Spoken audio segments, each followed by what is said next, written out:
tentang ni lah, pedagogi kaedah mengajar. Kemudian kita pergi kepada andragogi. Andragogi tadi adalah apa dia? Pembelajaran ataupun pembelajaran orang dewasa. Dia ada kaitan juga dengan heutagogi, nanti kita tengok. Jadi yang kita biasa dengar adalah andragogi, iaitu adult learner. Jadi ada beberapa prinsip untuk berdasarkan Malcolm dah letakkan adalah pertama orang dewasa. Dia kata pembelajaran dewasa ni lebih kepada memahami sesuatu yang dilakukan. Macam kita lah. Memahami sesuatu yang nak kita lakukan. Kita tahu apa yang kita nak buat. Apa yang kita nak belajar. Kita tahu. Yang kedua, dia mempunyai kebebasan untuk belajar. Kebebasan belajar. Macam kita juga, sama juga. Kebebasan belajar dan cara tersendiri. Kita ada cara kita sendiri. Masing-masing dah mempunyai style. Tak perlu nak banyak cakap. Berbanding dengan pelajar sekolah, pedagogi dia tak tahu sebenarnya. Kebanyakannya tak tahu. Rata-rata lah. Pelajar ni dia terkesan biasanya kalau dalam contohnya dalam persekitaran belajar dia okey. Contohnya hidup asrama, okey. Ataupun dia ada kawan-kawan yang dapat kawan-kawan yang baik, dia okey. Tapi kalau dia biasa-biasa je, rasa pembelajaran dia memang dia lebih kepada heutagogi sendiri je. Yang mana dia rasa okey. Tapi kalau yang dewasa ni dia mempunyai cara dia tersendirilah. Kemudian pembelajaran ni adalah satu pengalaman. Ni untuk dewasa. Pembelajaran kita adalah suatu pengalaman. Macam yang kita belajar sekarang. Lebih kepada macam perbincangan kita lebih kepada pengalaman kita. Supaya ia menjadi satu pembelajaran. Macam tadi kita dah tahu tentang sekolah international, sekolah persendirian, macam mana sekolah bantuan kerajaan. Itu adalah pengalaman kita share. Kemudian masa yang sesuai untuk mereka belajar. Mereka pun tahu apa yang masa yang sesuai untuk belajar. Dia tahu. Tak payah tanya-tanya, dia beritahu. Kejap ni nak baca tak ya. Macam ni kita dah tahu. Pembelajaran kita 2,5 dan kita dah dapat menepatinya. Kemudian dengan prosesnya adalah positif dan menggalakkan. Ni macam sekarang juga. Ramai yang bersemangat. Semangat. Dia ada faktor-faktor lain lah. Semangat ni mungkin dia sebut sebab antaranya macam tadi kita kata minat. Bila dia minat, dia ada motivasi. Kalau di sekolah kita terpaksa kan. Kebanyakan kalau kita tanya pelajar nak pergi sekolah, datang sekolah buat apa? Apa jawapan antara dia? Yang biasa kita tanya dan akan jawab biasanya. Di sekolah apa? Mak suruh. Itu jawapan-jawapan yang biasa kita gunakan dulu kan. Mak suruh lagi, duduk rumah nanti kena gadik. Baik pergi sekolah. Kan? Lagi pergi sekolah dapat duit belanja. Satu lagi yang penting, biasa jawapan dia. Ramai kawan boleh main. Ramai kawan, jumpa kawan sebenarnya kan. Kalau kita dewasa ni, kita dah malas nak kawan lah. Kita ada cara kita dah. Tak semua orang kita nak kawan. Bukanlah maksud tak nak kawan sosial tu. Maksud kita ada pemilihan macam tadi. Berlaku pemilihan tu. Sebab kita ada fokus kita. Kalau budak-budak ni dia tak ada. Pelajar ni dia fikir dia nak main dia. Bersembang dia. Nak dapat bersembang. Dia tak ada masa. Macam kita ada kebebasan untuk keluar, pergi mengeteh ke, pergi jumpa kawan sama sembang. Dia orang tak ada. Dia terikat lagi. Di sekolah lah. Sebab tu kadang-kadang kita tanya, banyak kita tanya bila yang ada pasang pelajar tu, bila kita tanya, momen mana paling seronok antara? Dia kata, apa jawapan dia? Di mana momen yang paling seronok? Zaman sekolah. Sekolah rendah. Agak-agak lah persekolahan ni rasa seronok. Sama kawan. Tak fikir masalah. Tak ada. Tak fikir masalah. Ya, betul, tak banyak masalah. Fikir sekolah, belajar. Masa-masa pun fikir macam itu juga, belajar. Tapi kita dah mula memikirkan banyak benda dah. Kan? Dah mula nak fikir untuk masa depan. Di sekolah, masa depan fikir juga. Tapi masa depan dengan kawan lah. Sembang dia, lepas ni nak belajar kat mana? Kau jaranglah keluar ayat tu rasanya. Apa yang dia sembang? Tak tahulah sembang apa kat sekolah. Nak seronok-seronok je. Jadi sebenarnya itu yang kita nak sebenarnya. Seronok tu sebenarnya memberi, ada hikmah dia, ada kebaikan dia juga. Okey, itu adalah pembelajaran andragogi. Heutagogi adalah pembelajaran yang ditentukan sendiri. Boleh nampak ke jelas ni? warna dia. Pedagogi adalah pembelajaran yang ditentukan sendiri. Adalah mengikut pada strategi pengajaran dan berpusatkan pelajar. Dia tekan pengembangan autonomi, keupayaan dan kemampuan pelajar itu sendiri. Jadi pedagogi ini biasanya pelajar yang tentukan. Jadi dia ada hubung kait juga dengan andragogi. Untuk pedagogi biasanya jarang. Dia pembelajaran itu dia tak ditentukan sendiri, biasanya dia ditentukan. Zaman sebab canggih sebab apa? Mungkin sebab zaman, pelbagai maklumat, kita boleh buat apa? Google. Pembelajaran Google. Banyak info-info kadang-kadang senang je dapat. Nak tahu apa-apa Google je. Sebab tu kadang-kadang bila kita tanya jawapan dia gitu, senang Google je. Maklumat di ujung jari. Kemudian kemampuan arahan kendiri, semua dia buat sendiri dan perlu dilatih bagaimana untuk menentukan. Tapi bagaimanapun dia perlulah mempunyai ilmu jugalah untuk memahamkan apa yang dia nak buat. Kemudian kegagalan untuk menentukan perhatian menyebabkan pelajar tidak dapat memahami masalah menyeluruh. Itu berkenaan dengan pedagogi. Okey. Ini pun sama dengan penerangan dia. Okey, kita masuk tadi berkenaan dengan tajuk kita yang tajuk petang ni adalah tentang kurikulum. Termasuk tentang kurikulum. Jadi kita faham tadi tentang konsep dia, macam mana tata cara dia mengelolakan apa itu bahagian kurikulum dia, bahagian luar bilik darjah, dalam bilik darjah dan luar bilik darjah. Kemudian kita tahu kemahiran mengajar yang perlu kita gunakan, sama ada pedagogi ataupun andragogi ataupun pedagogi. Kemudian kita pergi kepada kurikulum itu sendiri, KSSR. Apa maksud KSSR dan KSS? KSS ni maksudnya? Siapa boleh ni share? KSS. Bukan Kurikulum standard sekolah menengah dan sekolah rendah. Ya, kurikulum standard sekolah rendah dan kurikulum standard sekolah menengah. Kurikulum standard. Okey. Kurikulum tu adalah set. Kurikulum adalah satu set pembelajaran yang digubal, dikhususkan untuk belajar sama ada di macam kita persekitaran kita lah, sekolah menengah atau rendah. Okey. Sebelum KSS, kita ambil M lah sebab kita menengah. Sebelum KSSM, apakah kurikulum short form untuk sebelum KSSM? Ingat tak? Siapa yang terlibat? Ada ni. Sebelum KSSM, apa kurikulum tingkatan dia? KBSM. Yes, KBSM. KBSM ramai yang terlibat kan, KBSM kan. Ada yang tak terlibat. Sebab tahun berapa dia ada apa duration dia. Okey, KSM. Sebelum KBSM apa dia? Ini yang ramai rasa tak terlibat. Ada yang terlibat tak? Dia mesti tahunya. Sebelum KBSM apa dia?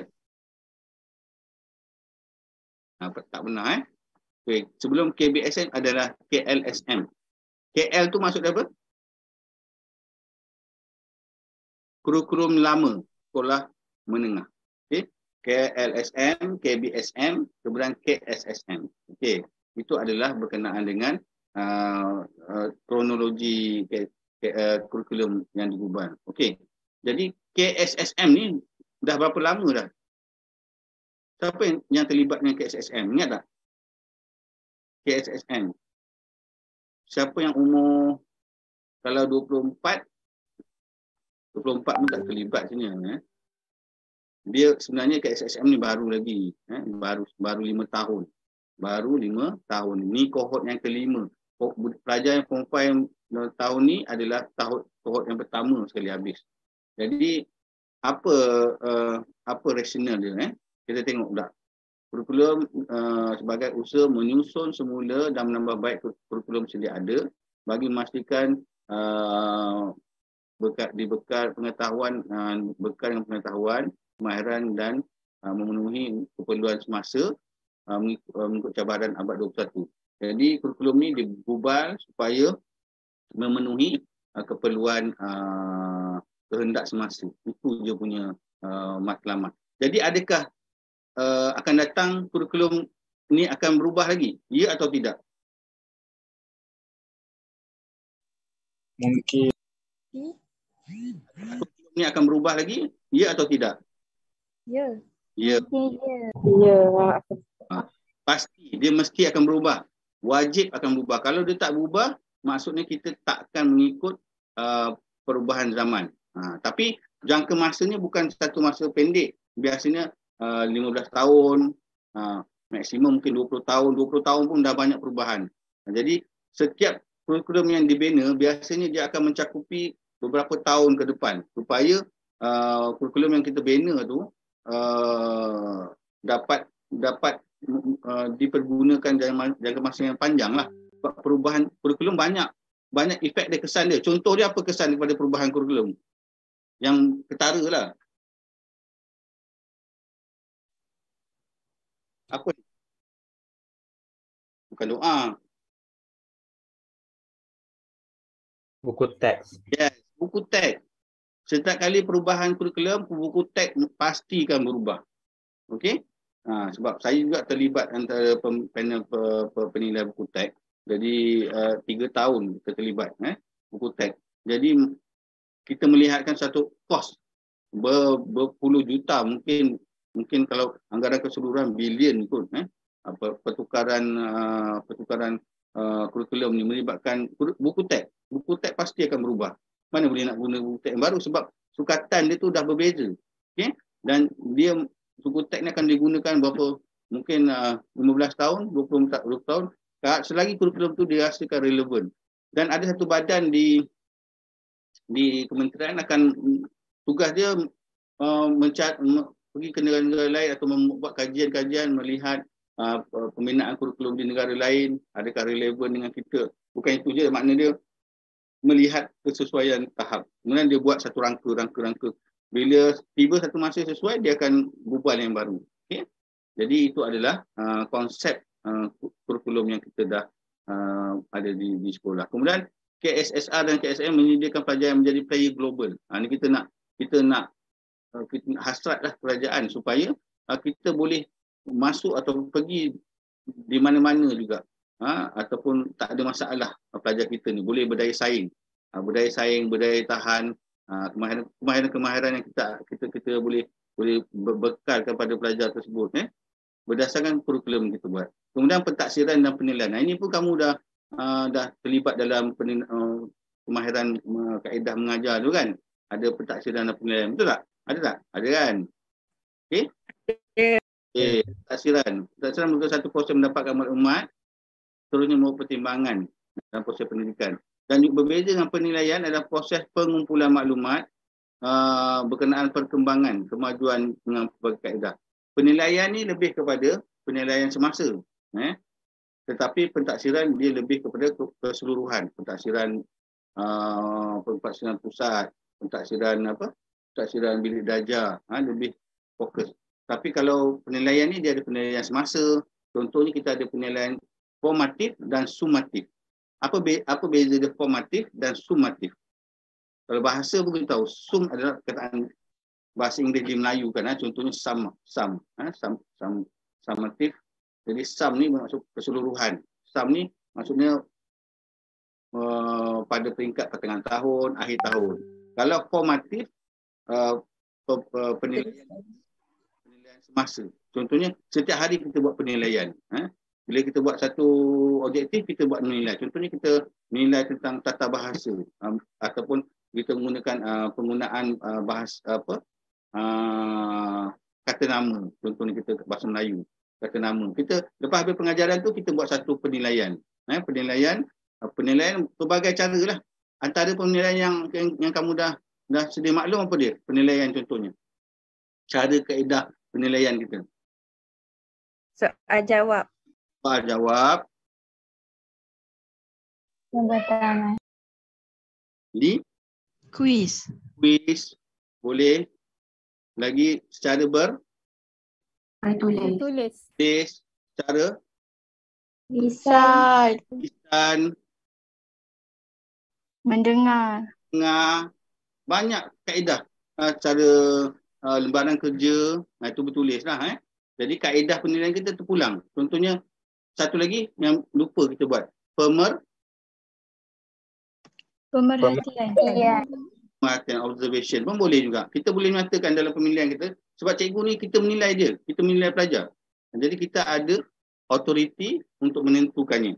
Melainkan kalau ada setengah-setengah yang dalam DSKP tu ada dinyatakan. Okey. Prinsip pentaksiran dan penilaian. Ini prinsip-prinsip yang kena ada dalam pentaksiran dan penilaian. Pertama, berterusan dan sesuai. Mesti sesuai juga. Pentaksiran itu sesuai. Kita tak boleh ikut kesesuaian. Membantu murid mencapai perkembangan dia. Kemudian usaha menambah baikkan mesti ada.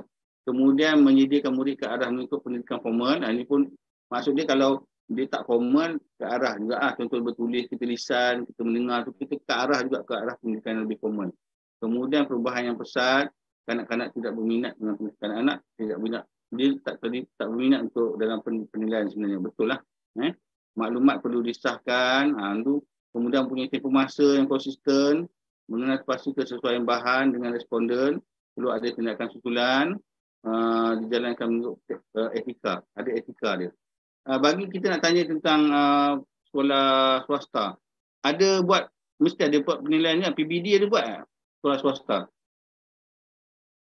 Aida dengan siapa seorang tu? Sazwani ada tak? Ada. Ada buat PBD ni berterusan penilaian betul. Cuma kaedah tu terpulang pada masing-masing mengikut subjek. Okey, pentaksiran berasaskan sekolah PBS yang tadi ni dan PBD. Ada dua pentaksiran berasaskan sekolah dan pentaksiran berasaskan pentaksiran bilik darjah tadi tu.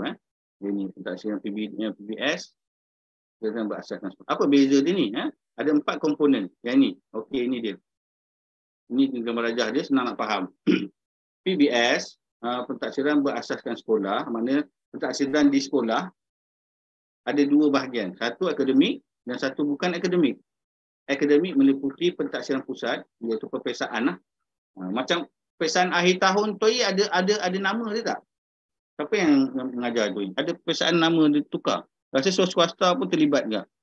Apa nama peperiksaan? PAT. Apa? Penilaian akhir tahun tu apa? PAT. PAT, bukan PAT. Oh, sekolah tu tak pakai nama lagi.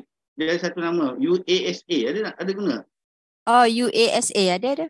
UASA. Ini satu pentaksiran pusat. Jadi semua sekolah untuk peperiksaan akhir tahun standard. Betul tak? Jadi untuk yang tak tahu, akan tahulah nanti. Jadi pentaksiran pusat, macam juga SPM juga semua orang sama. Tapi yang peringkat yang awal tu dia panggil UASA. Dia akan sama. Ujian akademik, sesi akhir. Sesi. Adalah nama dia. Ujian akademik, sesi akhir. Ujian akhir, sesi akademik. Okey. Jadi yang keduanya PBD. Yang ini pentaksiran bilik darjah. Ini yang dia berlaku berterusan ni. Dia ada TP dia. TP tu apa? Tahap penguasaan. Tahap penguasaan. Ada berapa TP?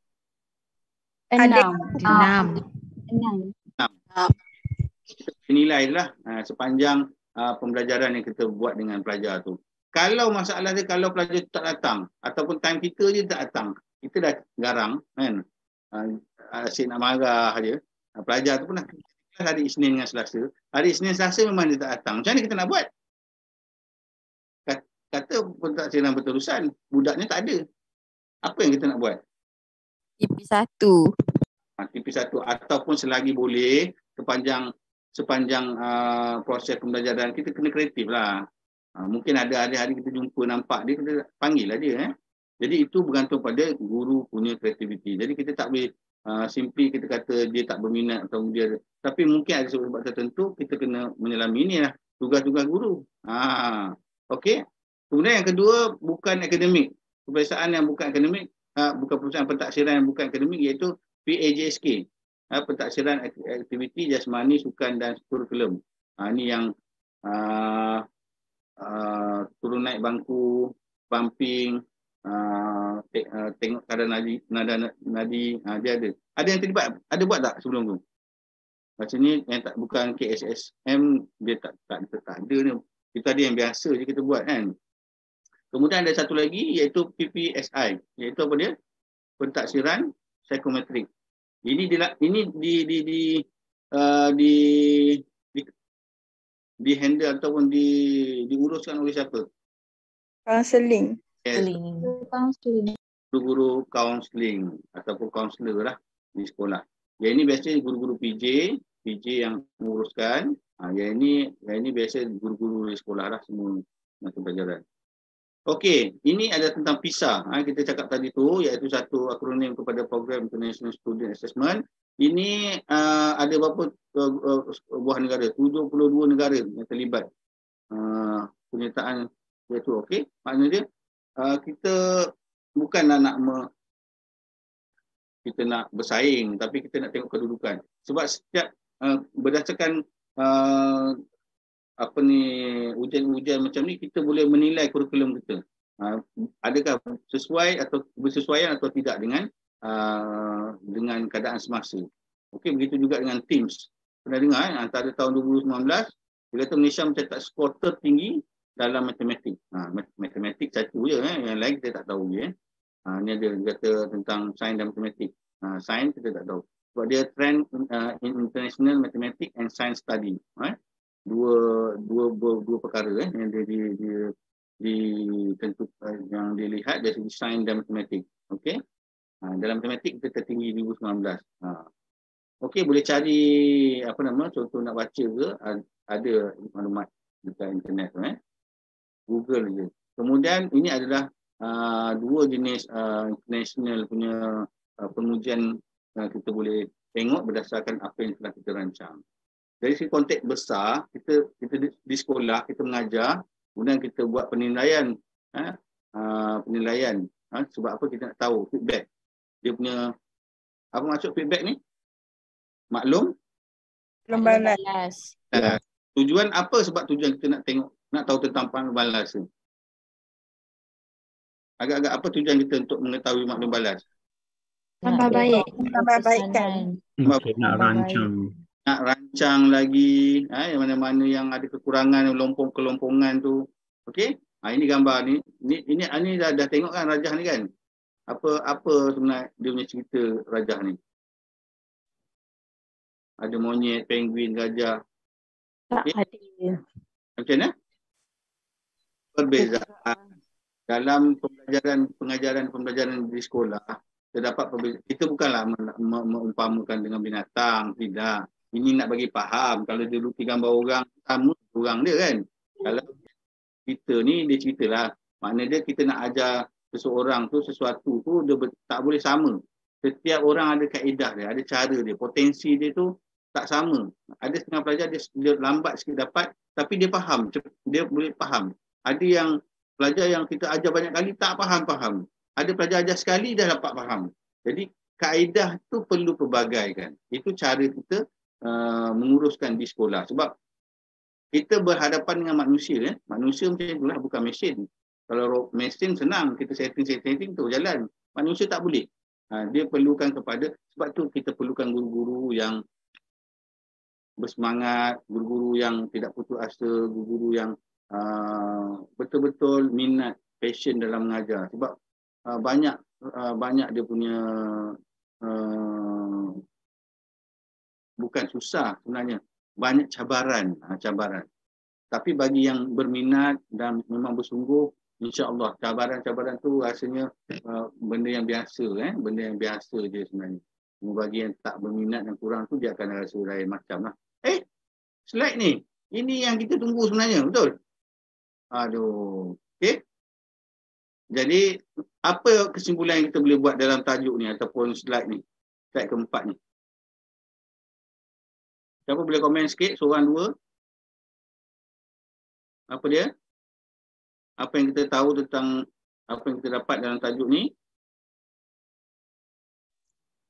Kurikulum di sekolah ada dua, akademik dan bukan akademik. Yes, bukan akademik. Okey. Yang lain ada nak menggunakan kaedah mengajar yang berbeza. Menggunakan kaedah yang berbeza. Okey. Kaedah, pelbagai kaedah lah kita boleh boleh laksanakan berdasarkan untuk kemampuan murid. Lagi? Ada lagi? Nak respon tentang tajuk tu? Jenis pentadbiran. Prinsip pentadbiran. Prinsip pentadbiran. Macam mana prinsip tu? Prinsip-prinsip apakah yang yes, yang perlu kita ketahui kan? Okey, lagi? Pelma, tadi Pelma? Jenis pentadbiran. Jenis pentadbiran yang boleh kita amalkan di sekolah. Okey, jadi berdasarkan tajuk ni, kurikulum, maka banyak juga kita dapat fahamkan tentang apakah sebenarnya hasrat kerajaan dalam meletakkan kurikulum, menukar kurikulum, bukan sewenang-wenang suka-suka je. Semua bila kita tak faham ataupun kita tak mengikuti perkembangan, maka kita tak faham sebenarnya apa yang berlaku. Sebenarnya satu perubahan tu kurikulum wajib dan perlu untuk setiap zaman dia. Okey, habis sesi keempat. Kita terus kepada sesi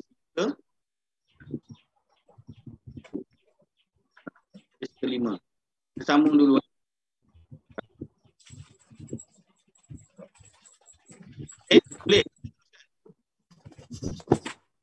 Boleh? Boleh. Okey. Boleh. Sambil kan orang ni tahu.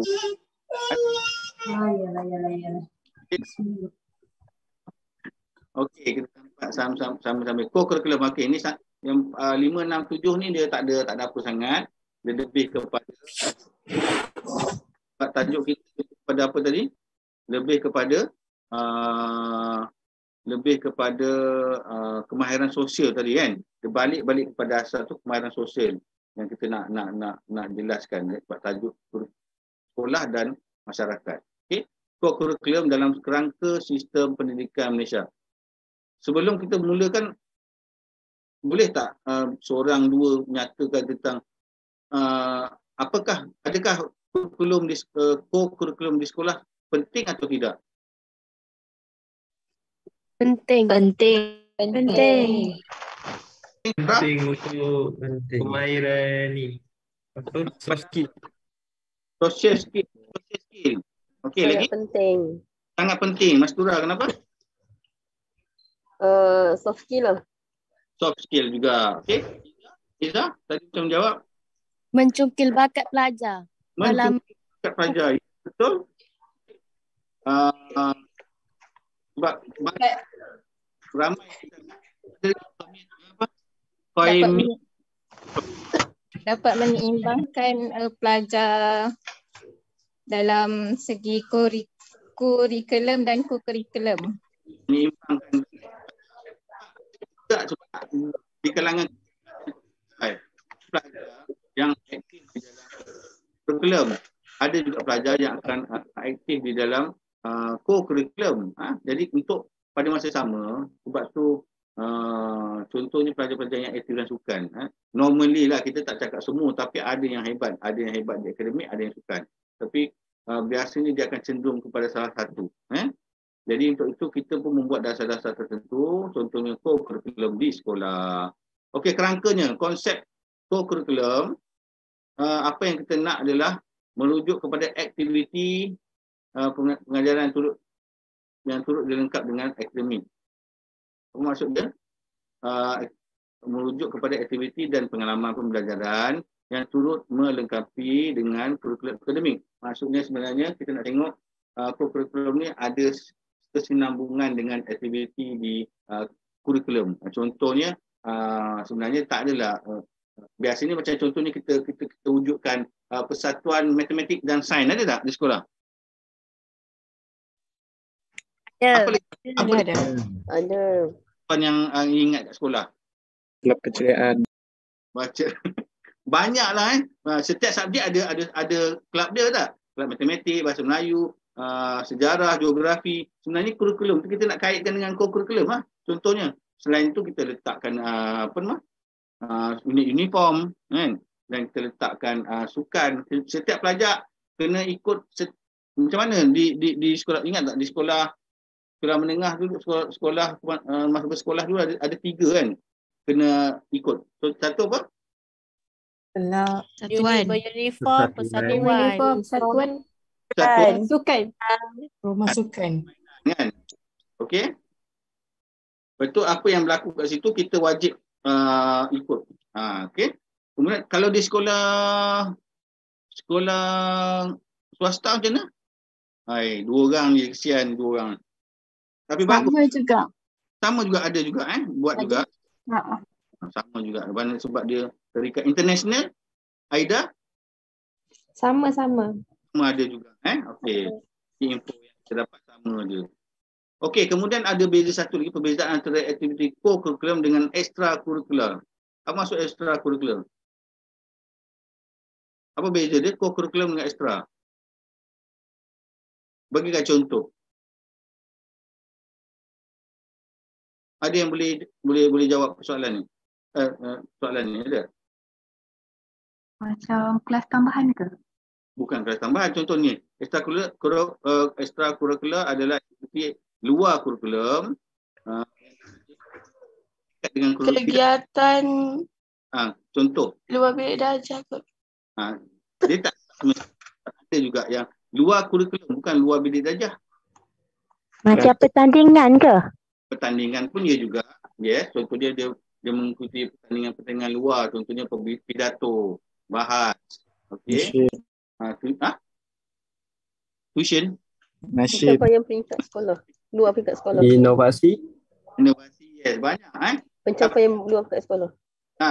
Kalau dia konteks dalam sekolah tu, kalau dia tak keluar dari sekolah, apakah kalau dalam kamu punya surat berhenti tu ataupun dulu dia tulis tu extra curricular. Curricular apa dia? Robotik. Robotik. Itu confirm lah, senang. Yang mudah dalam sekolah. Yang ada baju warna-warni tu. Masukkan. Bukan waktu sukan. Waktu sekolah tu ada baju warna-warni. Waktu baju sekolah warna-warni tu. Awas lagi. Pusat sumber. Rakan sebaya pun ada juga. PRS. Yes, PRS. Ini antara dia kan. Jadi Sumber. kurikulum sebenarnya. Dia dikira sebagai ekstra sebab tu ada markah khas. Ataupun di samping kalau dia mewakili sekolah, mewakili daerah, mewakili negeri, itu ada markah khas dia ekstra. Jadi perbezaan co-curriculum yang diamalkan di sekolah, di luar waktu bilik darjah, ekstra ni lebih lah.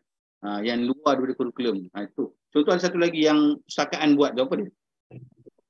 Pustakaan. Nilam, program Nilam. Yes, program Nilam. Sama juga, baca buku paling banyak. Siapa kat sini yang kat sekolah dulu dapat tertinggi sekali Nilam dia? Banggalah sikit. Saya. Ada? Saya. Betul Aida? Dekat sekolah? Betul. Sekolah menengah. Ada hasil yang nampak. Inilah hasil dia, extracurricular. Tapi hari ni baru dia tahu ya? Betul? Hari ni baru dia tahu itu extra rupanya. Tapi baguslah sebenarnya dia ada point kat situ. Secara tak langsung kita faham dia ada point dia tersendiri. Kemudian co-curriculum ada aktiviti yang lengkap. Ini yang kita dah tahu tadi. Okey, ini kurikulum tersembunyi dan co-curriculum. Ada 3 perkara berbeza. Kurikulum tersembunyi dan juga kurikulum dan juga co-curriculum. Ada 3 di sekolah. Okey, ada 3 kurikulum tersembunyi dan aktiviti co-curriculum. Okey, ini kita faham sendirilah. Kurikulum yang diajar dengan sengaja, cikgu bagi pengajaran, kemudian pelajar dapat tak faham. Kemudian tersembunyi ni perkara yang aktiviti kadang-kadang contohnya interaksi sosial, benda yang dibuat di luar kelas, interaksi perkemahan, perkemahan. Dia tak langsung dia membiasakan dengan pergaulan, memudah untuk dia bersama dengan rakan-rakan, tak menghilangkan rasa malu dan segan pada perbuatan yang baik, contoh macam tu. Jadi itu adalah suatu perkara yang tersembunyi. Kemudian aktiviti tersebut, aktiviti itu sama ada di luar sekolah kelas ataupun di luar sekolah. Okey, kemudian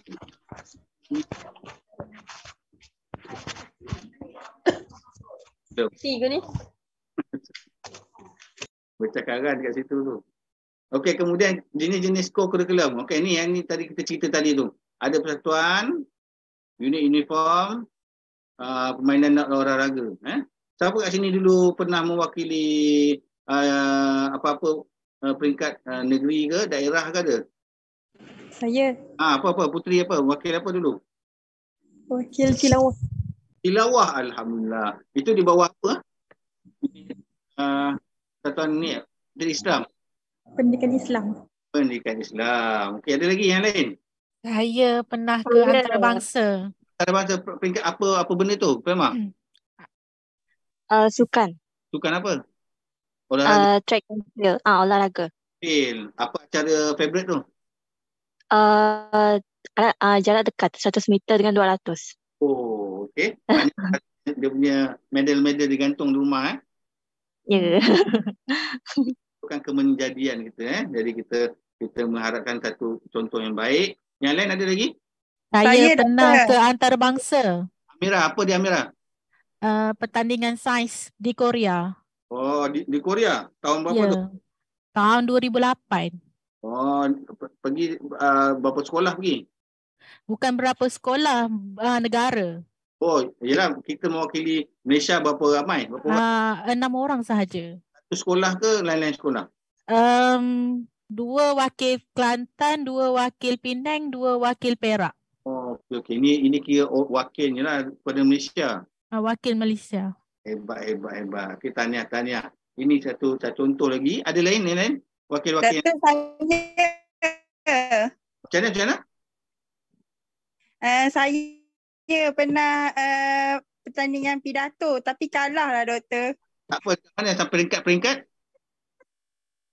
Peringkat sekolah. Peringkat sekolah. Tapi dalaman okey juga, berlaku juga. Tapi sebenarnya memberi impak positif juga pada diri sendiri lah. Berani bercakap. Betul. Itu je sebenarnya. Kita kalau dia ada dapat satu pencapaian, sebab tu sijil kita ada 2 sijil. Satu sijil apa? Penlibatan. Satu sijil Pencapaian. Okay. Walaupun kadang-kadang kita galakkan pelajar dengan meletakkan penglibatan dia, tak kisah. Sebenarnya kita nak membantu pelajar. Menang itu bonus. Macam kita belajar jugalah. Kalau kita cemerlang itu bonus untuk diri sendiri dan keluarga dengan sekolah.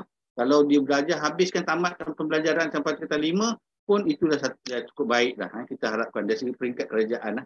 Kalau boleh kita nak lebih daripada itu. Jadi itu yang ditentukan, contohnya persatuan, unit uniform, olahraga, okey, banyak sebenarnya kejayaan anak-anak kita semua ni. Pelajar kita sebenarnya. Ini tadi kita dah terangkan, menyukai, memang ramai sebenarnya. Ada juga yang introvert, tapi ada tak yang masa sekolah dulu tak aktif tapi masuk masjid aktif, ada tak?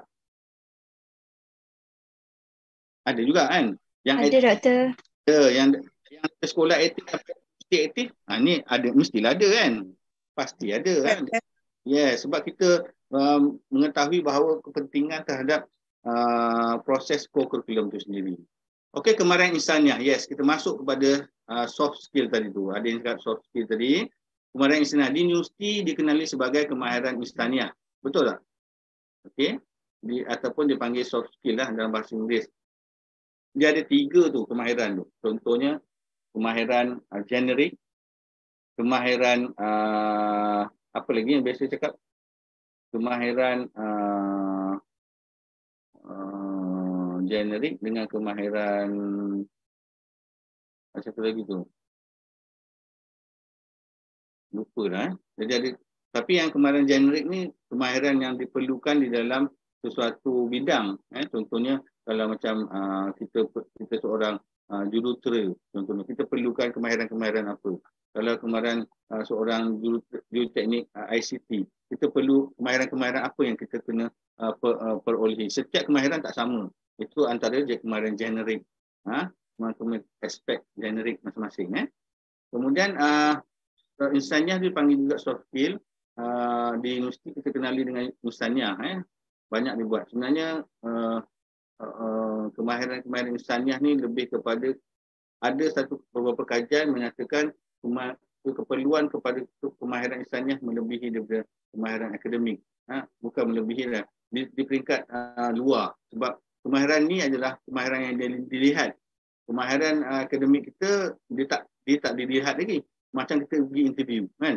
Di interview, pertama antara yang dilihat adalah kita punya soft skill kita. Bukannya akademik. Akademik tu dilayak dipanggil je, kita panggil. Contoh sebab tu adanya penilaian secara interview. Interview tu dia nak melihat sejauh mana soft skill kita, cara kita berinteraksi, cara kita problem solving, menyelesaikan masalah. Sebab tu masa interview tu kadang-kadang dia tanya juga tentang cara-cara penyelesaian yang boleh kita laksanakan secara langsung lah. Kalau dalam penulisan banyak nyatakan, okey kita pun nyata sebeban 2 muka surat boleh nyatakan. Bila kita dalam keadaan soft untuk interview, dia ada kualiti yang dikendaki kat situ. Jadi kemahiran insaniah ni pun soft skill ni sangat penting dan perlu diutamakan. Okey. Kadang-kadang dikatakan dengan trait personal individu pun ada juga berkenaan dengan kemahiran ni, soft skill ni. Tapi macam tadi dah kita kata introvert kan. Kalau yang ada introvert tu sebenarnya boleh juga. Awak kaki siapa ni? Awak di daerah, okey good, okey hebat.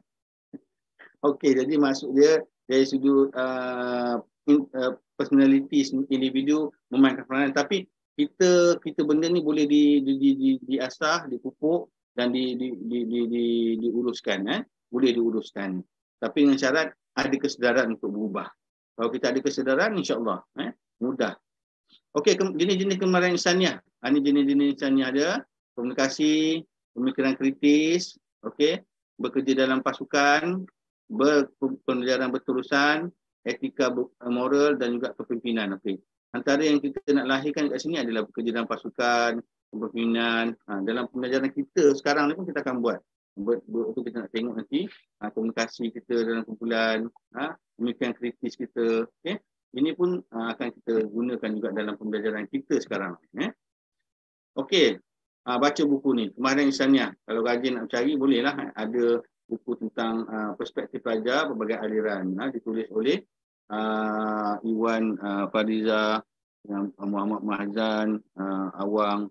Ini kita ni dekan UKM ni, Prof. Profesor Dr. Mahzan Awang, kemudian Abdul Razak ni. Jadi secara UKM ni boleh cari juga kemahiran ni, sebab kemahiran ni kalau di universiti sangat ditekankan.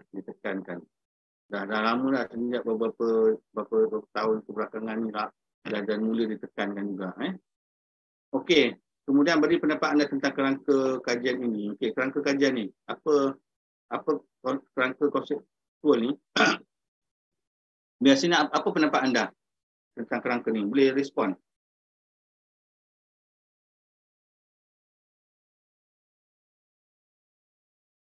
Ada nak respon? Siti Nur Zulaiha. Siti Nur Zulaiha. Apa dia? Agak-agak lah. Bantai je lah. Bukannya kita ni belajar. Siti? Tahap kemahiran. Ada pelajar ni kan dia ada tahap-tahap kompetensi kecergasan sosial lah. Macam kemahiran sosial, kemahiran interpersonal. Ya, betul. Kalau kita nak tengok ni tips kalau kerangka konseptual ke kerangka teori ke, apa yang kita tengok dulu adalah anak panah dia ni. Semua tengok anak panah dia ni. Ke mana arah anak panah dia akhirnya? Okey? Dia akan pergi ke sini akhirnya. Okey? Jadi daripada sini pelajar tu daripada masuk input pelajar, kemudian ni proses dia. Output dia adalah kecerdasan sosial. Apa-apa pelajar tu tak kira lah ketina, suku, kaum, lokasi sekolah. Yang diperlukan di dalam proses dia adalah kompetensi kecerdasan sosial. Kena ada kemahiran-kemahiran, kemudian perspektif terhadap transisi perubahan sekolah. Kemudian apa hasilnya adalah kita mengharapkan kecerdasan sosial dia. Nampak? Kecerdasan sosial dia meningkat. Ini kita harapkan. Berdasarkan anak panah ni. Jadi kalau nak buat satu komen, kita tengok anak panah ni. Apa flow dia. okey, kecerdasan sosial dia meningkat. Maknanya kecerdasan tu dari segi kesedaran dia. Kesedaran persekaran dia sedar. Oh, perlulah banyak cakap. Bukan banyak cakap popek-popek. Bukan membebel. Membebel ni tak suka. Suka tak kalau kat sekolah cikgu membebel? Suka. Dia yang Tak suka. disiplin tu, dia tanya kat sekolah kena bebel, kat rumah kena bebel, kan? Kena bebel je. Bukan kemahiran bebel, kemahiran sosial je yang kita nak. Okey, co-curriculum dan jaringan profesional. Okey, jaringan profesional ini pun kita dah bincangkan juga. Apakah jaringan-jaringan profesional yang kita terlibat apabila dia buat sesuatu ni lah. Contohnya dia pergi kepada macam tadi lah, wakil sekolah, wakil contoh yang paling mudah, wakil sekolah, wakil daerah, wakil negeri, wakil Malaysia, negara.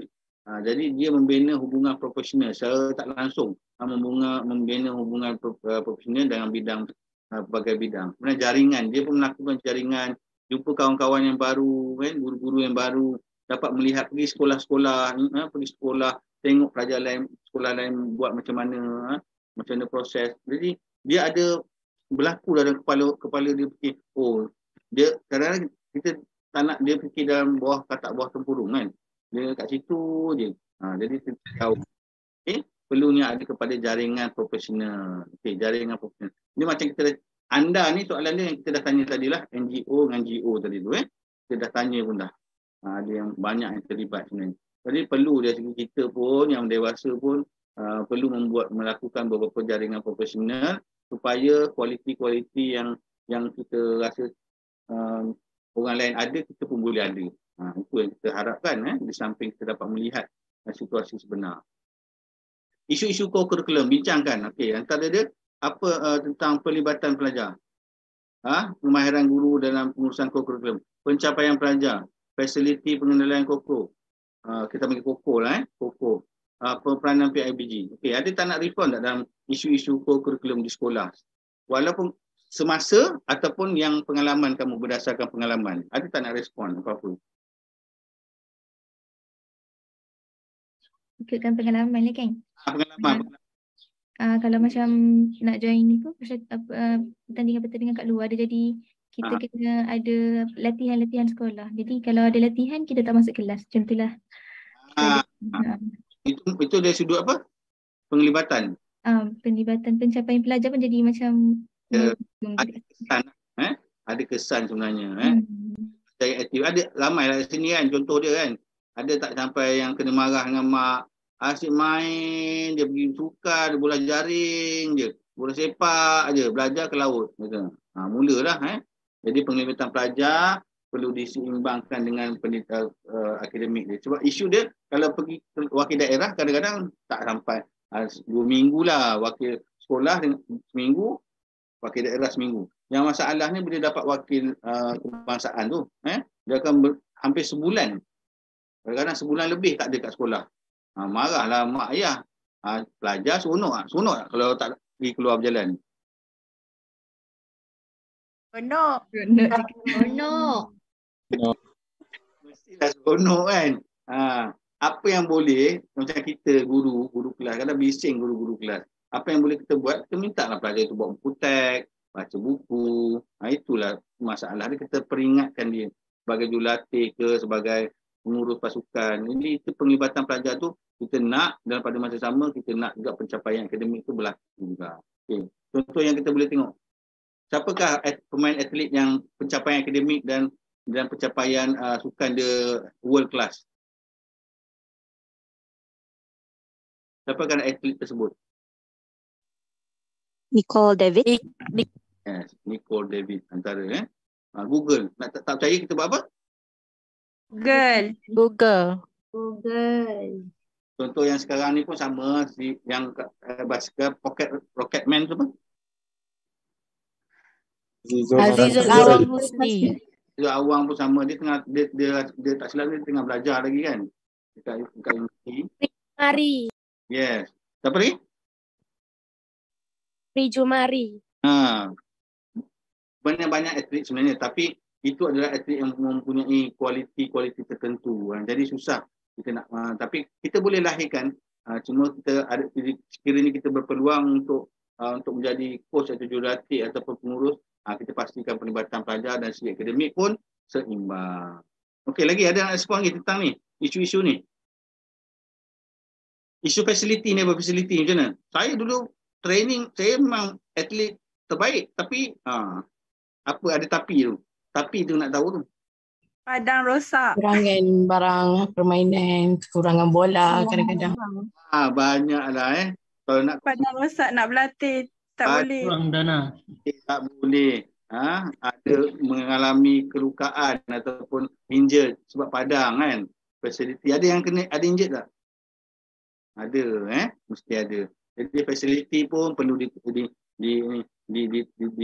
diperbaiki Kemahiran guru pun perlulah di sekolah pun bukan semua mempunyai kemahiran, tapi pengurusan tu perlu jelas lagi lah tentang apakah kemahiran yang perlu guru kuasai di sekolah. Kalau tiba-tiba kita tak tahu tentang silat, tiba-tiba dia bagi kita guru silat kan, guru penasihat silat naga berapi. Macam mana? Contoh kita bagi kat siapa? Eza. Sampai kita kena mengajar besok, tahun ni cikgu dikendaki mengajar jadi penasihat guru penasihat silat kuntau. Macam mana? Apa yang Eza akan nyatakan contohnya? Cari jurulatih luar, tapi kita bukan kita pantau lah latihan dia tu. Tahu. Jadi kalau dia orang tanya, kalau pelajar tanya sikit-sikit lah kat cikgu kan, macam mana, apa silat kuntau ni sebenarnya cikgu? Apa jawapan Izzah? Saya akan cari maklum sebab saya silat warisan Malaysia.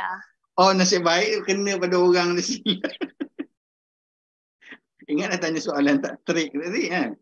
Jadi antara dia kita cari maklumat lah. Caranya kita Google. Itu cara terbaik lah dapatkan maklumat. Tak ada masalah.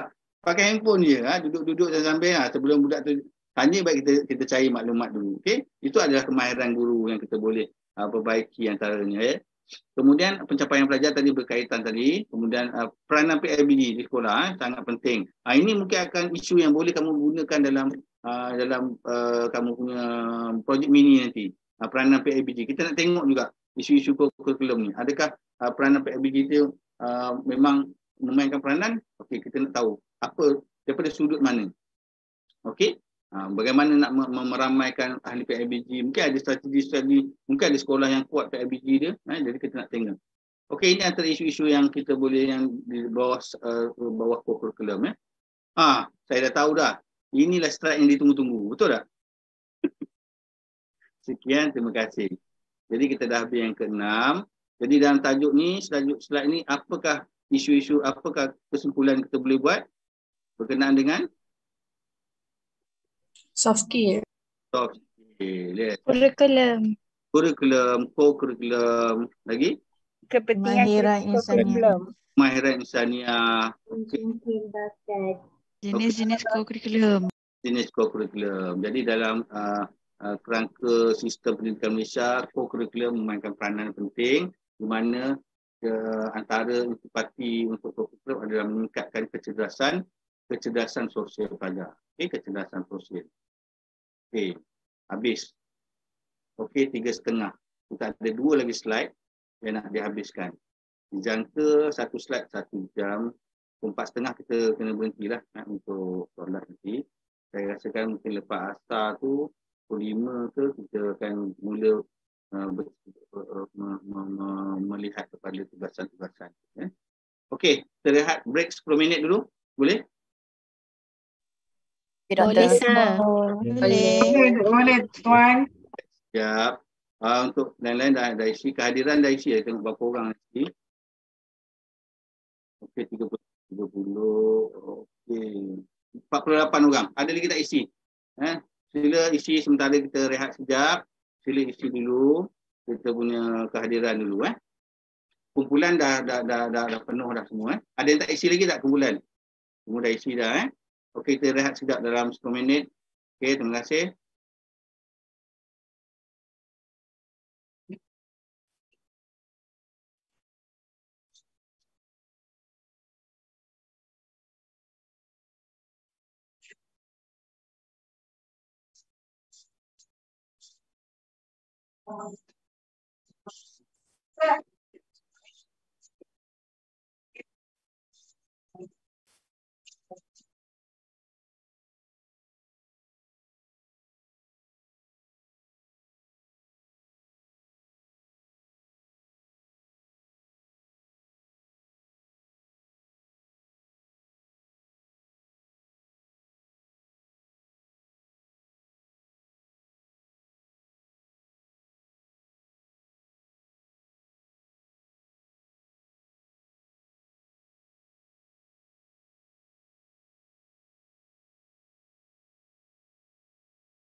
Assalamualaikum, selamat petang. Waalaikumsalam. Waalaikumsalam. Salam. Lambat sikit punya wave tu. Okay, sampai alhamdulillah. Tapi yang penting ada. Okey, kehadiran saya tengok tadi 52. Ada lagi 5 orang tak isi lagi Jadi kita harap kehadiran penuh lah untuk grup kita ni. Okey, kita sambung lagi 2 slide lagi. Okey. Boleh bersemangat, masih bersemangat Masih boleh ikut Semangat. Semangat. InsyaAllah. Boleh. Boleh, Doktor, boleh. Semangat tak nak kelas malam. Boleh. Semangat nak belajar. Semangat. Alhamdulillah, itu yang kita harapkan itu tak nak kelas malam tu motivasi kan. Itu motivasi. Jadi kita nak bersama. Yang penting kita menghayati apa pembelajaran yang kita buat sekarang. Okey, sesi yang kelima habis. Kita masuk kepada sesi yang keenam, iaitu pengurusan badan-badan uniform. Okey. Tajuk ni pun pendek, pengurusan badan uniform dia kesinambungan daripada core curriculum tadi. Jadi tajuk ni dibina mengikut kesinambungan masing-masing lah. Sesi 6 berkenaan dengan pengurusan badan-badan beruniform. Okey, ini ada yang favourite ni, nak sembang tentang badan uniform. Puyo, mana yang Puyo tadi? Puyo hebat kita. Ada hebat, ada banyak ramai orang hebat-hebat dalam ni, grup ni. Okey, pengenalan. Ini berkenaan dengan badan bunyi uniform. Yang pertama ni St. John. Ada wakil St. John dalam ni tak? St. John? Ada? Ada, Doktor. Ada, Doktor. Siapa? Zulaika? Ya. Oh, St. John, wakil St. John. Masih aktif? Tak pun. Sampai sekolah menengah aja. Sekolah menengah. Di universiti tak banyak juga Dia kadang-kadang dia ada satu unit uniform yang tak berapa nak aktif. Bukan tak berapa aktif, dia mungkin dia punya skop dia tak sama macam dengan bulan sabit merah lah. Okey, Puteri Islam ramai lah sini, betul tak? Puteri Islam. Baju pink tudung pink, kain pink Okey, kemudian kita tengok yang ketiga. Ini banyak ni. Tak tahulah banyak tak banyak ni pengangkap. Pengangkap ramai tak dalam ni? Saya. Nur Akila. Akila dulu sampai peringkat mana Nur Akila? Sampai form 5. Ada dapat sampai rambut. Adalah pergi Jambori waktu 2014. Okay. Tapi dia punya sampai pengangkap apa? Pengangkap apa? Maksudnya? Kan ada mengangkap remaja, ni macam mengangkat remaja kan, rambu hijau. Dapat rambu hijau tak? Entahlah cik, saya pun tak tahu. Lupa dah Okey, dan yang tertinggi sekali dalam pengangkap ada pengangkap apa? Siapa yang mengangkap tadi tu? Fatin pengangkap Masa form C. Form C pengangkap apa? Form C rasanya dia masih mengangkap di sekolah ke ada satu pengangkap dekat luar? Ada, tapi saya tahulah pengangkap kenapa. Template dia ni warna merah. Pengangkap apa tu? Siapa ingat? Tak tahu. Oh, ni tak orang aktif ni. Kalau pengangkap apa? Yang lain-lain, apa pengangkap mana? Orang pengangkap. Sekali berpengangkap, selamanya berpengangkap. So, dia punya cukan kata dia. Betul kan? Persetiaan pengangkap. Tak ingat dah ni, yang lain tak ingat dah. Apa pengangkap apa yang selepas dari sekolah tu, dia ada satu pengangkap. Bermula huruf K. Pengangkap kelana. Yes, pengangkap kelana. Okey, isu tentang pengangkap saya bukanlah tak promote apa tak. Sebenarnya satu isu yang bagus sebenarnya dalam pengangkap ni. Apa benda isu dia? Satu sijil yang paling berharga dalam pengangkap apa dia? Dan satu unit-unit uniform yang lain saya rasa pengangkap paling tinggi sekali sijil ni. Pengangkap apa? Sijil apa?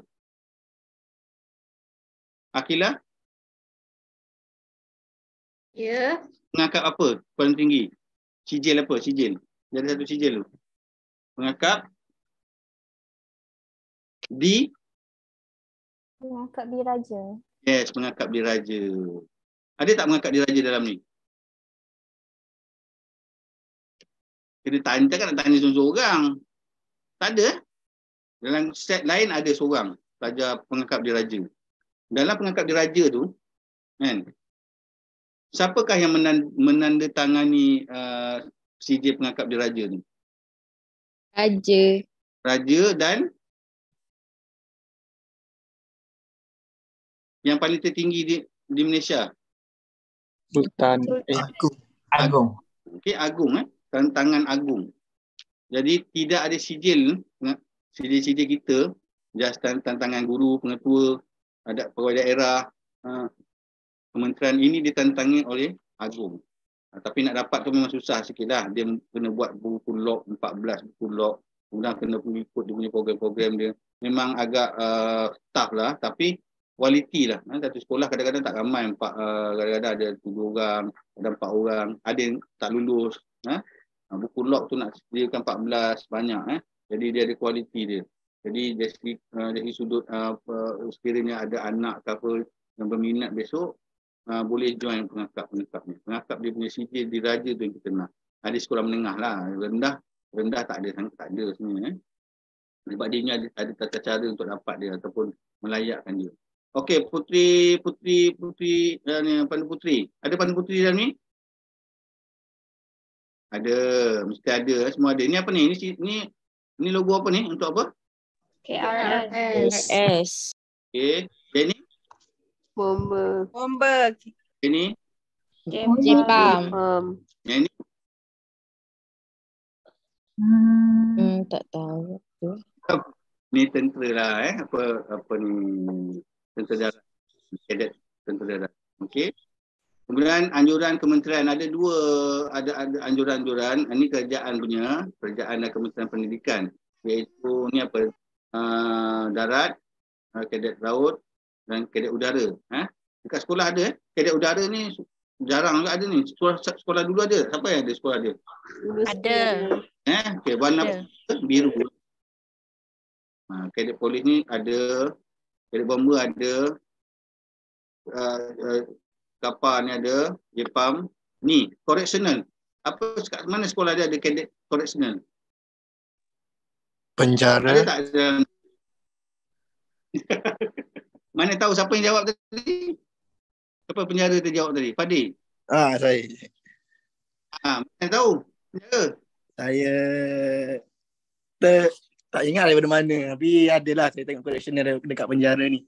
Ingatkan dia Pusat correctional ada. Pusat correctional. Yes, okey, boleh Google. Google tengok kadet correctional. Biasanya sekolah berhampiran dengan penjara lah, supaya dia mudah untuk berkolaborasi nanti. Kemudian kadet remaja, sekolah KRS, BRAS. Pencaragam. BRAS ada tak? Ada? Pencaragam kat sini, pasukan pencaragam sekolah? Oh, tak ada. Okey. Tak kena lah tu. Ada set lain ada. Dia dengan semangat saya. Okey. Okey, jawatan-jawatan. Jawatan-jawatan di sekolah ni sebenarnya diwujudkan untuk apa sebenarnya? Siapa boleh respons jawatan-jawatan? Untuk kepimpinan. Kepimpinan menaik. Kepimpinan rasa. Jati diri.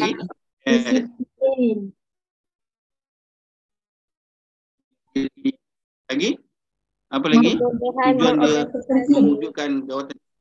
Macam mana tak dengar? Jawab. Soft skill. Komunikasi. Berani. Dia skill tadi. Itu lagi penting. Apa dia? Memberi pelajar semangat. Yes, betul Mas Sarah. Semangat untuk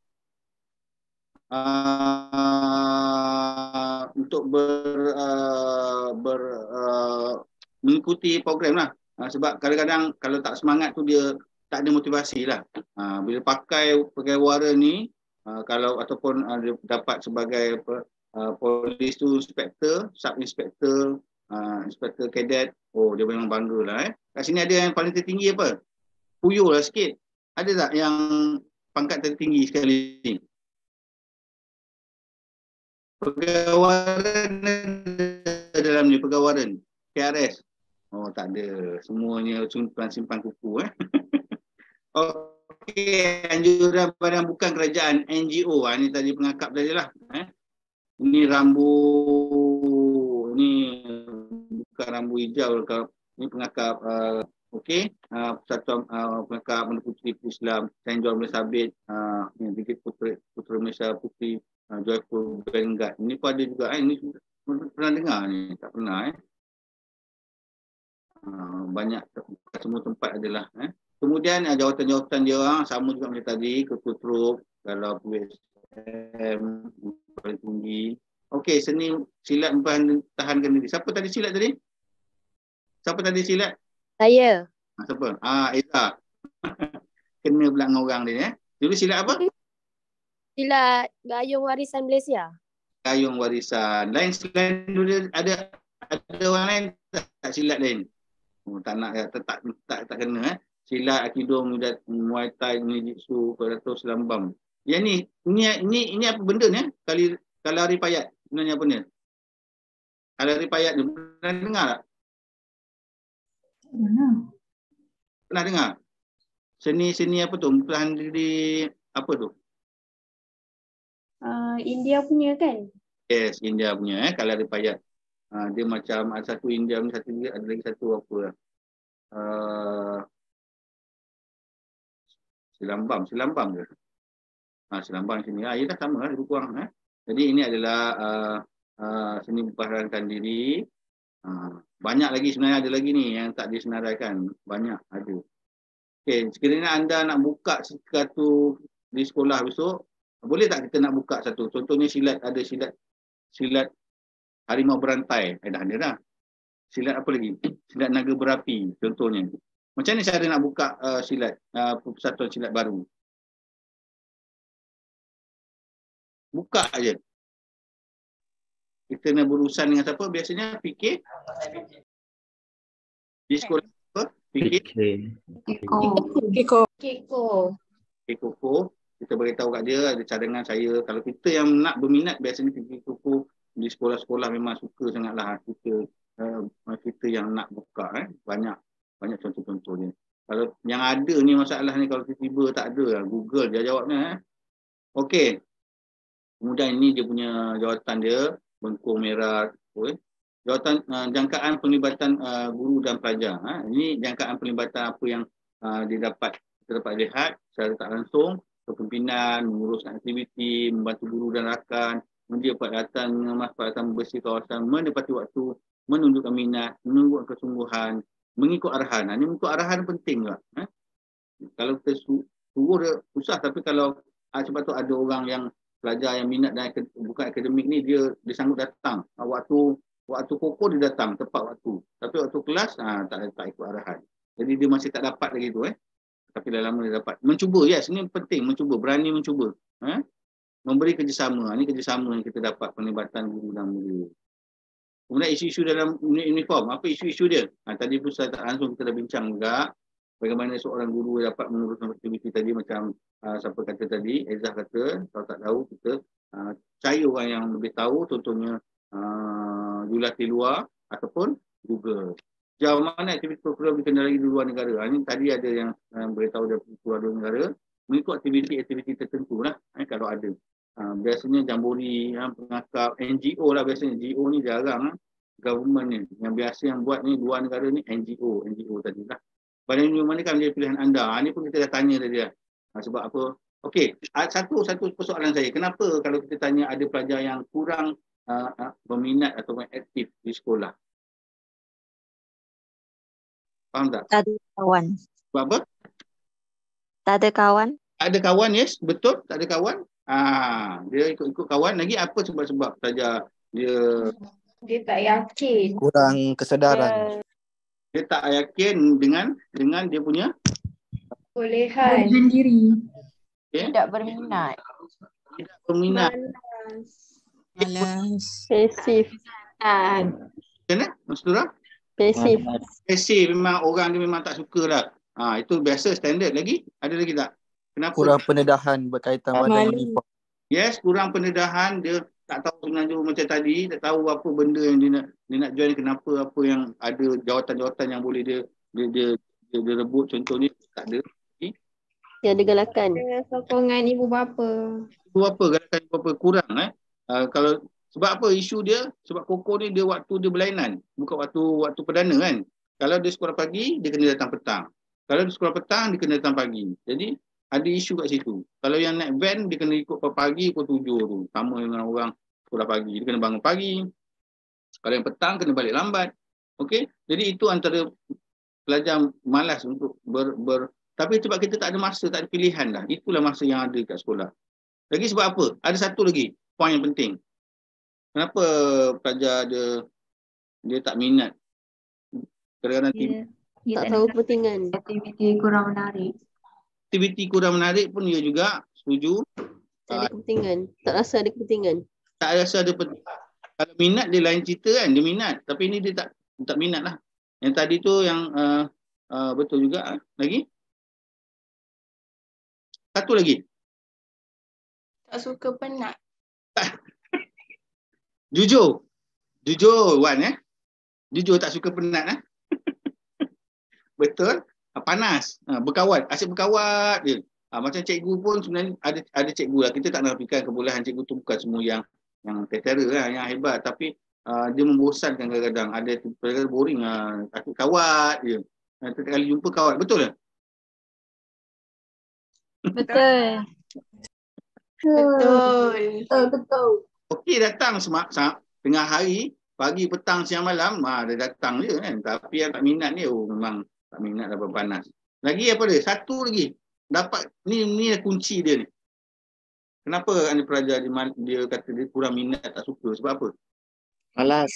Malas sebab apa? Dia ada sebab tu. Malas pun ada sebab. Sebab persatuan tak aktif. Tak aktif, dia yang tak aktif. Dia tak aktif. Lagi? Satu. Kena beri masa. Beri masa tu. Kena balik lambat. Balik lambat, petang, panas kan nak kawat.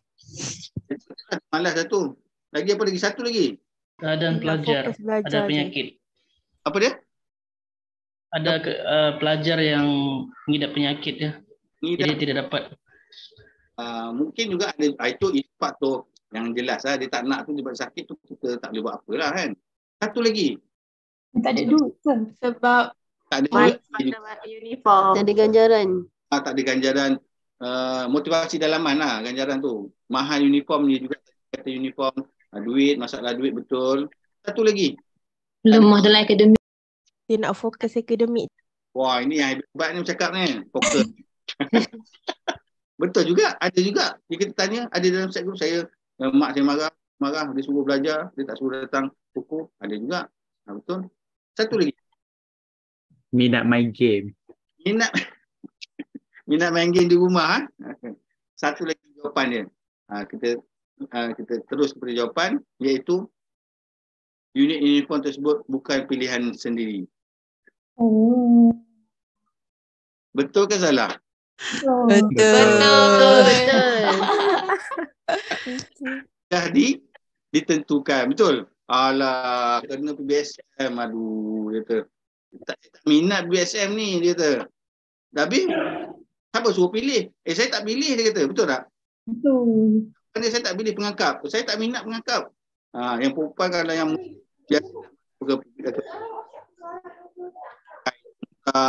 senang. Ni rela.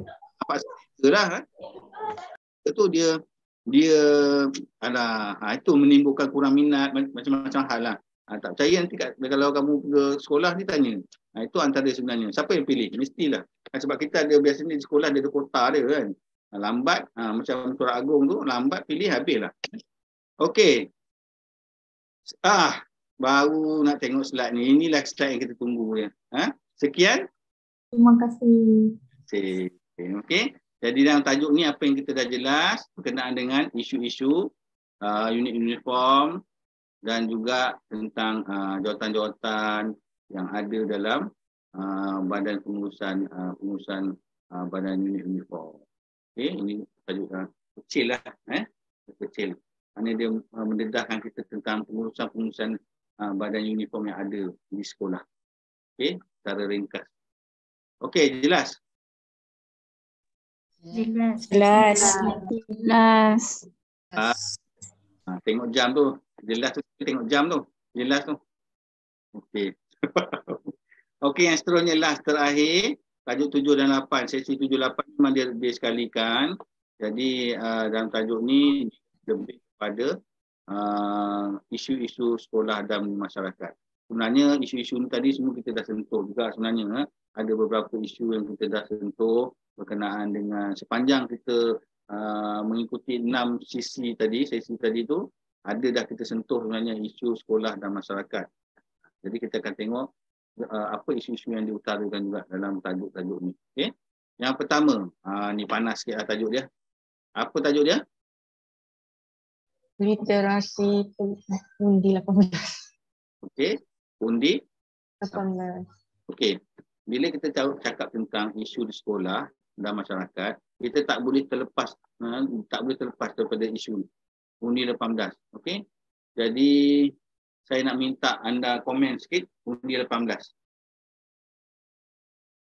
Tadi berderak-deruk kan pasal silat lah, uniform. Yang ini dia lain sikit. Literasi politik. Undi 18. Siapa yang boleh komen tentang undi 18? Berikan satu pendapat anda tentang undi 18. Menyokong tak menyokong? Setuju tak setuju? Berikan hujah anda. Saya menyokong sebab Iza, sebab apa? Saya menyokong sebab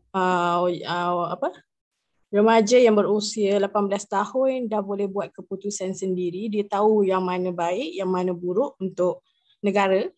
Dia boleh buat keputusan dalam masa tu walaupun masih lagi berumur 18 tahun. Betul. Jadi tak ada masalah lah 18 ni. Ya. Okey, bagus. Ada lain? Dia ada pro and con. Okay. Kita nak dengar pro dulu. Dia macam remaja ni dia macam dia menilai ikut performance yang current government. Bagus. Okey. Jadi kalau dia kalau bagus lah sebenarnya. Proses macam mana tak dengar, tak clear. Proses menilai bagus. Dia ikut current punya, bukan kata ikut pada membabi buta ataupun ikut yang dulu punya. Dia tak ada, dia ikut current punya performance. Okey. Kon dia dia bila remaja ni dia macam tengah naik, dia macam pasal perjuangan tu dia tak ada dalam diri sangat tau. Dia lebih kepada dia ikut current punya, jadi dia tak ada perjuangan tu, tak ada. Tak ada, maknanya dia tak ada stand. Okay, good. Tapi dia tak nampak games, dia tak naik the whole game tu, dia tak nampak the actual. Tapi kalau dia sini sebab dia 18. Sebab kat office tak boleh nak cakap terang-terang. Tapi setuju ke tak setuju undi 18? For me tak berapalah. Mentah dia ada mana minda yang mentah tu masih ada. Okey. Sebab dia antara perantaraan dewasa dengan remaja kan. Bagus, tak ada masalah, tapi tak ada masalah. Kita bukan cerita tentang politik, kita tak sentuh tentang politik mana-mana apa tu parti-parti, kita tak sentuh. Dia tu tak cukup dewasa, dia tak cukup. Okey, jadi dia agak keberatan ke arah condong tidak lah. Lagi ada lain nak respon? Saya setuju dengan Kak Mastura. Apa?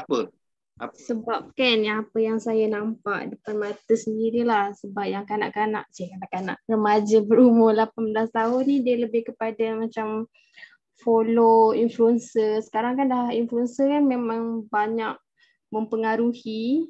Betul. So diorang banyak yang follow. So diorang pun tak tahu info yang sebenar macam yang Kak Mastura cakap tadi tu. Dia ikut kawan. Betul. Lepas tu masa mengundi pun ada sesetengah golongan yang macam tak keluar pergi mengundi pun. Itu kan efek juga kan dia punya status. Ada yang lain? Saya nak dengar daripada belah pantai, daripada Malaysia, sebelah Sabah Sarawak. Ada tak? Michelle Christie.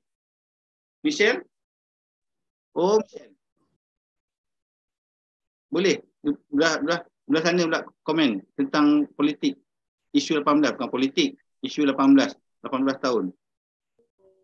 Pada pendapat saya memang Saya lah. isu ni sebab kan jarang stay 18. Setuju isu ni 18 ni? Ha? Setuju ke tak setuju? Tak. Rasional sebab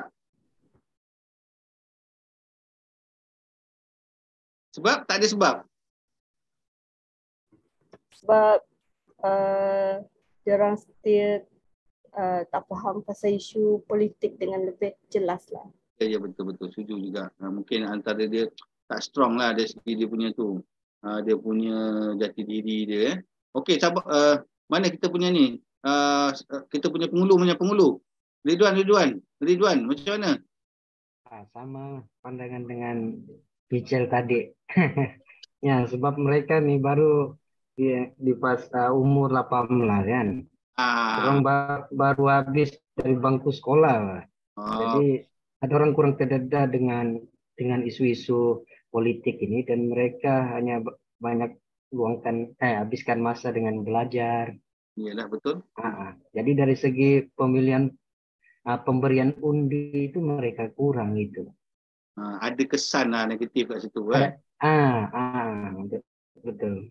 Okey, ni lain-lain pula ni Siti Nurhaiza. Mana Siti Nurhaiza? Siti Nurhaiza?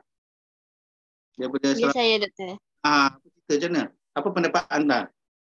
Pendapat saya pun tak setuju dengan undi yang 18 tu. Orang ni main ikut je, mana boleh ikut je. Mana ada ikut, memang betul tak setuju. Tak, seorang tak setuju, semua. Saya macam yang tadi lah, senang. Okey, sebab sebab budak yang 18 ni kan dia hanya terdedah kepada apa yang dia orang baca dekat internet. Dia orang tak cari fakta yang bacaan dia terhad lah macam tu. Dia orang tak ada kaji betul-betul fakta ke, betul ke, salah ke. Information bukan dia orang dapat dulu ke macam yang muda-muda ni. Bukan dia orang cekap ke dia mendapatkan maklumat. Memang dia orang cakap, cuma sumber untuk benda tu sahih ke tak sahih ke. Cepatlah tersalah faham lah ataupun faham. Okay, good. Boleh terima. Lagi belah sana lagi siapa ni? Ashraf, mana Ashraf? Ya, saya. Macam mana Ashraf? Pendapat saya bersetuju, sir. Kenapa? Bagus. Bersetuju sebab apa? Ada stand. Sebab supaya remaja-remaja zaman sekarang boleh berfikiran matang dan faham tentang perjuangan politik itu. Okay. Dan kalau boleh dia didedahkan pada macam usia tingkatan 4 dan ke atas. Dan 4 dan ke 5. Lagi awal 16 tahun. Dari 16 tahun lah. Supaya mereka boleh berfikir lebih matang dan mereka tahulah pasal isu semasa tu. Betul. Mana pendedahan awal lah untuk pendedahan awal. Ya, pendedahan awal. Okey, seterusnya Haniza. Kita yang belah sana dulu. Haniza Surana. Ya. Macam mana pendapat anda? Bagi saya sokong lah. Ya, sebab apa? Sebab even orang tu 18 tahun, tapi orang punya pemikiran ni terbuka. Dia nak matang pula. Matang ke tak matang? Terbuka lah, terbuka, modern. Okey, betul. Dia tak ada isu matang Isu dia terbuka. Mana dia mudah untuk dia tahulah Ya, betul. Okey. Bagus. Ada idea juga. Okay, yang lain siapa lagi? Belah sana. Sarawak. Ni Sabung siapa? Nur Farhana. Kita dengar suara sana. Senyap je. Farhana mana Farhana? Boleh dengar? Setuju. Setuju. Sebab apa? Sebab beri peluang kepada remaja untuk menentukan arah tuju negara di masa akan datang. Betul. Betul juga tu. Maknanya dia memberi peluang pada murid-murid orang lain yang muda-muda. Okey, yang lain apa lagi? Sebelah sana. Kucing ni siapa seorang lagi? Saya Doktor. Siapa? Saifuddin. Saifuddin. Macam mana? Saya rasa setuju Doktor sebab negara kita kan negara demokrasi kan. Jadi semua macam ada hak bersuara Doktor untuk tentukan masa depan diorang lah. Macam tu. Tapi ialah semua orang berhak, tapi undi 18. Masa isu dia 18. Bukan undi hak tapi undi 18. Boleh Doktor sebab umur diorang tu kan dah macam dah meningkat dewasa ke Doktor. Maksudnya boleh buat sendirilah. Isu matang ni okey lah maksud dia. Betul. Okey, kita buka yang lain-lain ni. Ada tak lagi? Saya nak cakap dia 18 ni, saya tak puas hati ni, ada tak? Ataupun saya sangat menyokong, ada. Remaja umur 18 tidak didedahkan dengan pengajian. Ni 18. Okey. Ada lagi? Dia nak komen sikit. Ada? Arif Hakim. Sangat sokong. Saya sokong Puan Mak. Sebab lupa Puan Mak. Sokong sebab?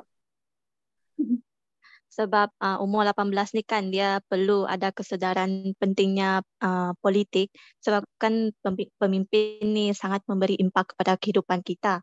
So kita perlu melatih diri untuk membuat penilaian sendiri lah untuk mencari pemimpin yang lebih bagus. Okey, bagus. Ada lagi? Okey, itu je. Dalila. Tak pernah dengar ni. Dalila Alia. Ya, saya. Alhamdulillah. Ingatkan tadi kesat mata tadi. Apa pernah komen?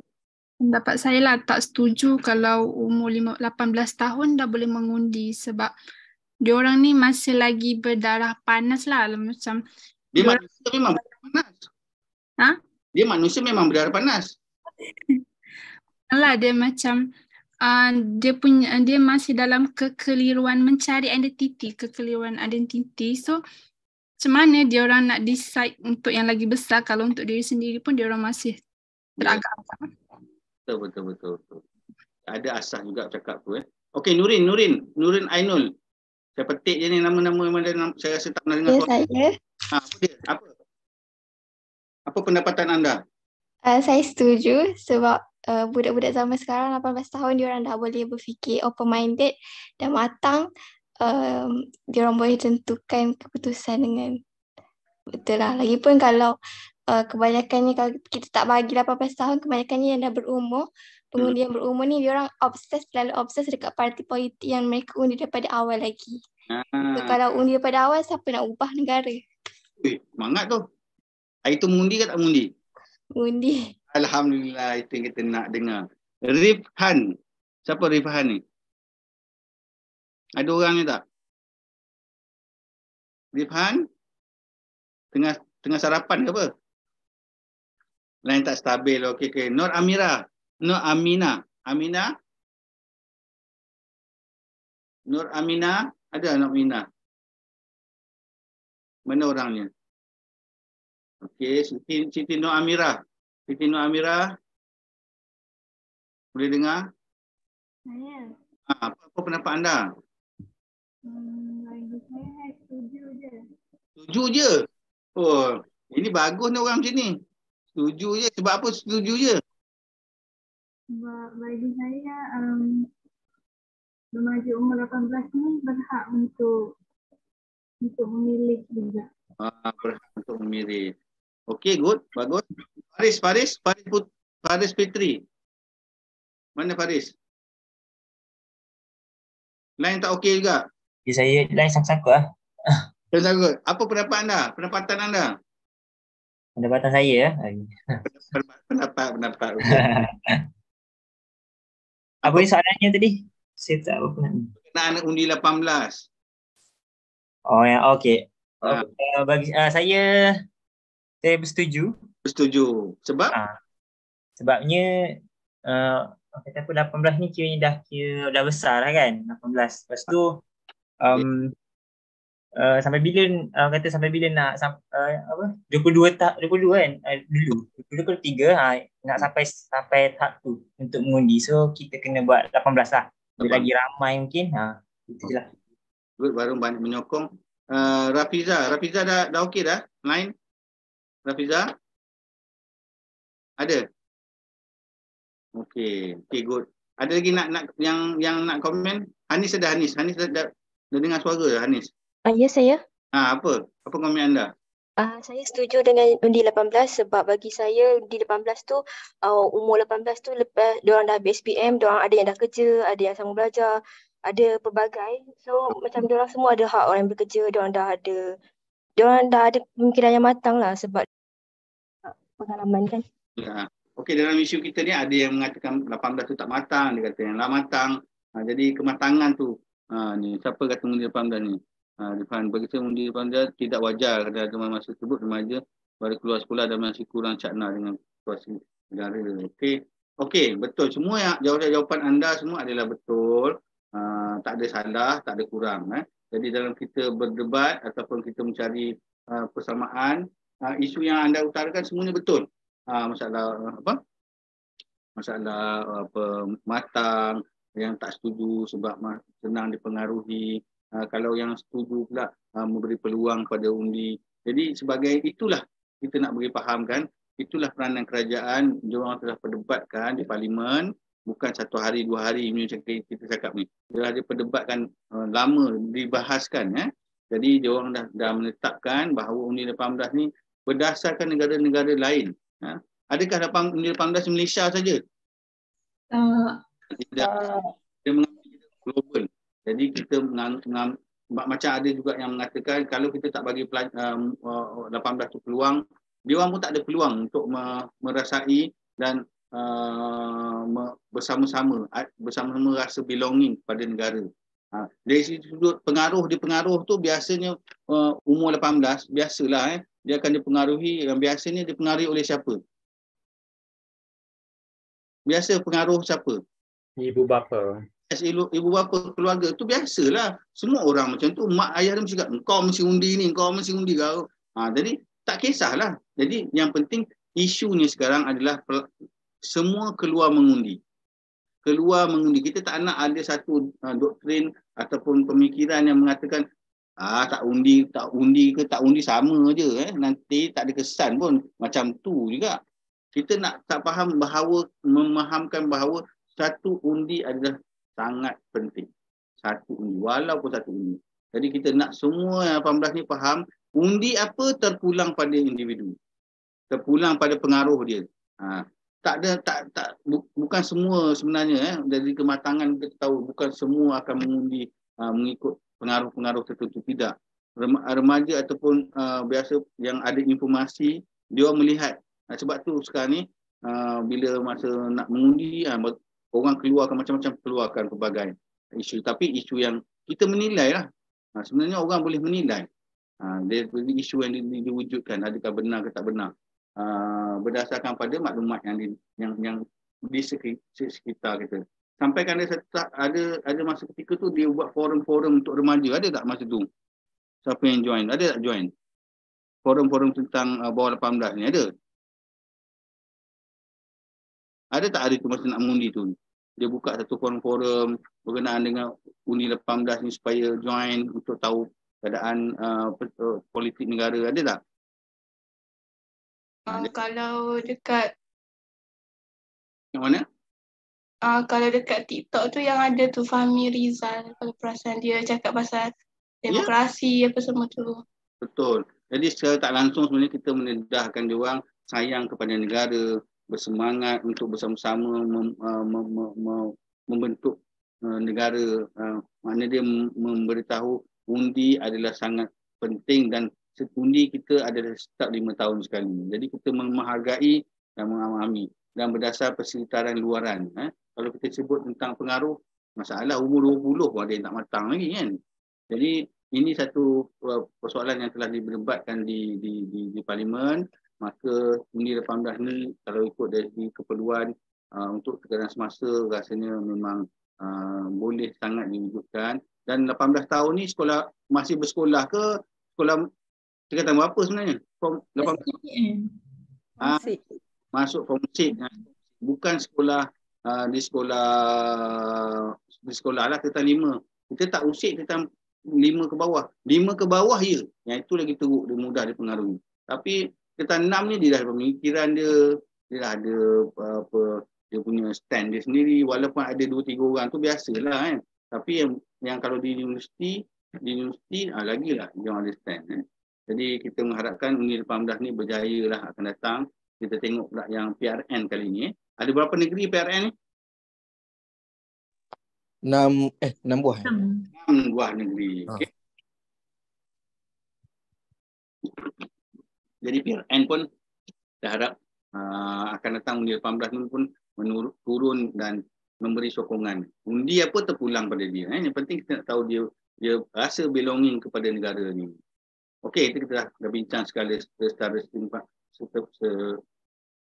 dalam sikit tentang umur 18. Okey, peranan PIBG. Tadi isu pertama tentang umur 18. Yang kedua tentang sekolah dan masyarakat, peranan PIBG. Okey, peranan PIBG ni kita dah jelas dah dekat sekolah. Membantu banyaklah, membantu sekolah, pihak sekolah memainkan peranan. Nanti kalau dalam isu apa nama? Kita punya tugasan nanti saya galakkan jugalah buat peranan PIBG ni. Kita nak tengok. Mungkin PIBG ni kita nak tahu di Sabah ke Sarawak ke di Kelantan, Terengganu mungkin berbeza-beza. Mungkin kita nak tahu apa amalan terbaik mungkin di peranan PIBG. Sebab dia ikut tempat, ikut pentadbir sendiri. Kalau ataupun ada ibu bapa yang aktif, dia untunglah. Kemudian kesejahteraan pelajar, isu yang kedua. Isu yang ketiga, kesejahteraan pelajar, tentang keselamatan, tentang kesihatan pelajar, tentang support pelajar, apakah keselamatan yang kesejahteraan pelajar dari segi isu. Apa isu yang kesejahteraan pelajar yang sekarang ni yang membimbangkan? Apa dia antara dia? Apa? Masalah keluarga? Apa lagi? Masalah keluarga. Bully. Yes. Lagi? Ada satu isu yang besar. Kes cabul. Kes cabul pun terpencil juga. Bukan kita menghalalkan, tak. Dia terpencil juga. Bukan semua tempat ada kes cabul. Lagi satu. Vandalisme pun ada, memang tu dia nak terlibat, tapi agak terkawal juga mana kawasan-kawasan tertentu sekolah, ada vandalisme, kawasan-kawasan tempat rehat apa contohnya. Tapi ada pengurangan jugalah bagi pendapat saya lah. Lagi satu. Tekanan. Tekanan Hidup, bukan tu, mungkin keadaan persekitaran yang makin mendesak. Betul, ada juga. Lagi satu. LGBT. LGBT. Tekanan emosi. Juga LGBT kan. Kita pun risau juga. Jadi kita mengharapkan kerjaan lah. Buat kuasakan benda-benda macam ni. Kita tak nak acuan. Kita ada acuan kita sebab masalah dia. Okey, lagi apa tadi? Satu lagi. Masalah keluarga. Yes, kekeluargaan. Ya, betul juga. Lagi satu. Sosial yang negatif lah. Dia macam rokok, penting. Sebenarnya satu isu tadi, apa dia? Isu terbaru muda ke? Buta huruf. Buta huruf tak banyak lah. Persen dia kecil. Satu lagi isu dia yang tadi tu sebut. Siapa Amira apa tadi tu? Ada sikit. Emosi ke? Kesihatan mental. Bukan. Merokok. Merokok tadi dia punya itu dah lambat lah. Merokok tu betul, tapi dia Keciciran tu masih kecil. Yang tadi merokok, tentang rokok tadi tu. Tingkah laku. Apa tadi? Disiplin. Penyalahgunaan dadah. Disiplin pelajar. Masalah disiplin. Ya. Penting. Baru ni keluar dekat TV. TV dekat bulletin utama keluar isu dia apa? Vape ke? Yeah. Isu vape Putri, isu vape. Sedar ke tak sedar isu vape ni? Zaman anda mungkin tak, kita tak menyalahkan kepada yang berlebih berusia, kita tak hirau, tapi masalah di sekolah. Adakah anda setuju vape ni ada masalah besar di sekolah? Ya atau tidak? Ya. Ya, masalah besar. Nak respon dua orang guru tadi, guru yang guru di sekolah swasta tadi, siapa? Aida dengan siapa tadi seorang ni? Syazwani. Mana cikgunya? Ya. Apa isu vape di sekolah? Macam mana Syazwani? Setakat ini dekat sekolah saya tak ada yang isu vape. Alhamdulillah. Yang Tak ada. Aida? Tak ada juga. Isu ni sekolah kerajaan sebab ramai kan mungkin. Jadi isu ni payah. Sebabnya apa antara isu vape ni yang menyebabkan dia dikira sebagai masalah di sekolah? Kesejahteraan pelajar. Apa benda baru? Benda baru satu, sama juga macam rokok. Apa sebab vape ni dia jadi dia hebat. Release tension. Release tension sama dengan rokok. Tak ada beza. Pengaruh ketagihan. Maksud saya macam mana kesihatan. Itu sama macam rokok. Maksud saya macam mana macam mana di sekolah dia dikira sebagai masalah ancaman baru terhadap sekolah. Vape ni. Orang bawa vape sekolah. Ya? Orang bawa vape sekolah. Ya, vape bawa ke sekolah. Kenapa dia apa masalah dekat situ isu dia? Dia boleh mempengaruhi rakan lain. Itu mempengaruhi lain. Okey lagi. Dia akan buat pelajar tu ketagihan nikotin. Tindakan salah laku. Rasa ingin mencuba. Hilang fokus untuk belajar. Vape dilarang pada pelajar bawah umur 18 tahun. Pada orang umur 18 tahun. Itu cerita larangan tapi benda tu berlaku juga. Kenapa benda tu berlaku? Soalan kita. Sebab vape senang bawa. Murah. Vape tak ada bau. Vape tak ada menjadi trend terkini. Kan? Kalau berbanding dengan rokok, dulu kita cikgu kat sekolah bau rokok tu kuat. Vape sekarang ni macam-macam tak ada bau. Kan? Lepas tu nak senang bawa. Lepas tu harga dia murah, senang didapati. Kalau rokok dulu kita bawa sekotak. Yang ni vape sebatang. Boleh kongsi. Kongsi-kongsi. Jadi isu dia kalau kita tangkap pun, kita ambil vape tu besok dia beli balik. Harga dia murah. Dia boleh kongsi share-share seorang RM10. Kan? Jadi isu besarnya di sekolah. Ini antara perkara-perkara yang kita kena ambil tentang kesejahteraan pelajar. Macam mana nak menguatkuasa? Hari-hari nak buat pemantauan. Tiap hari nak ni. Memang akan jumpanya lah vape ni. Benda kecil, selit kat baju. Dia macam-macam kan produk dia yang baru ni. Ada macam pen, ada yang macam jam, letak jam. Jadi ya, kita bukan cakap tentang masalah dewasa. Kalau orang dewasa kita tak kisah kan. Vape ponteng lah Wan cakap ni. Wan Isyad cakap betul ni. Vape ponteng ni biasa benda yang dia beli dulu. Tapi vape ni benda yang baru dan juga dia rasanya dia akan memberi impak kepada persekitaran kesejahteraan pelajar. Sebab dia susah nak dikawal. Okey? Jadi kalau anda jadi seorang guru besok, perkara utama antara yang kita kena fikirkan masalah dia tentang vape ni. Tak tahu macam mana nak handle lah. Okey, standard guru Malaysia. Ini pun isu dia. Guru Malaysia sebenarnya dia ada satu standard sebenarnya. Standard yang telah digariskan oleh KPM. Apa yang dia perlu ada dalam seorang jiwa pendidik. Yang pertama, kualiti peribadi. Orientasi ilmu kena ada. Instrukturnya boleh menguruskan, memberi arahan. Kemudian penglibatan komuniti. Yang cikgu-cikgu kita galakkan untuk membuat penglibatan di luar. Sebagai seorang mungkin di taman-taman, di surau ataupun penglibatan NGO, GO tadi. Jadi kita nakkan guru ni seorang yang bukan sahaja mengajar di sekolah tetapi ada tanggungjawab dia terhadap profession dia, tanggungjawab terhadap murid dia, tanggungjawab terhadap ibu bapa dia, tanggungjawab kepada negara, masyarakat dan negara. Ini tanggungjawab guru. Memang besarlah harapan kementerian untuk isu dan isu standard guru Malaysia tadi tu. Kemudian kepelbagaian isu tadi. Yang ini kita dah bincang secara tak langsung tadi berkenaan dengan sekolah dan masyarakat tadi tu. Tentang hubungan di sekolah, masyarakatnya, ibu bapanya, gurunya. Okay? Jadi kita sedar tentang kes-kes tadi tu, kes buli yang kita tahu tadi, menguruskan disiplin di sekolah. Disiplin sekarang dia tak sama macam dulu, disiplin dulu. Dia trend dia tak sama. Trend pelajar ni dia tak sama. Kemudian berkenaan dengan trend-trend pencapaian di sekolah pun satu isu juga yang perlu yang menghantui guru-guru. Contoh bukanlah menghantui sangat, tapi bila trend tu menurun, maka kita secara langsung kita akan melihat dari satu faktor, satu dua. Kemudian STEM ni yang baru juga antara sains, teknologi, engineering dan math. Okey, ini juga perkara-perkara yang isu-isu semasa yang hangat sentiasa bermain di bibir masing-masing.